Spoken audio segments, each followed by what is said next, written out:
back in the Gospel of Mark, chapter number 11. And he told his disciples there in verse number 2, and he saith to them, go your way into the village over against you, and as soon as ye be entered into it, ye shall find a colt tied.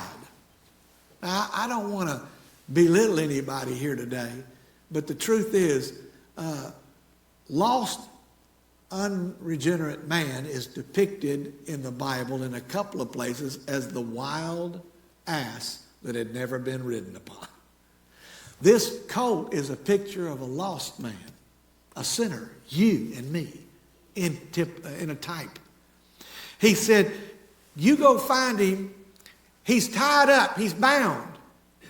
Just like you and I are bound in sin and iniquity. Just like we're chained to our old flesh and chained to the ways of the world. We're tied and we have to be set free. We're bound by sin. And he said, when you find a colt tied, whereupon never a man sat. This colt was not trained. Now, there were donkeys who had been tamed, had been broken, who could be ridden. This was a new colt that had not been broken. And I don't think of another way you could describe you and me before we got saved. We were lost in trespasses and in sin. We could not be restrained. We did as we pleased. We were stubborn, uncorrective. He said, you'll find him tied whereon a man never sat. Loose him.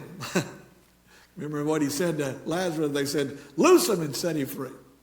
Well, to you and me as lost people, unsaved, before we trusted Christ as our Savior, we had to be loosed. Jesus had to loose us. He cut us free by the Spirit of God. Let us escape from the sin and degradation. He said, loose him and bring him. You got to be brought to Jesus, do you not? That's right. Can't get there any other way. Didn't say take him to the temple. Said bring him.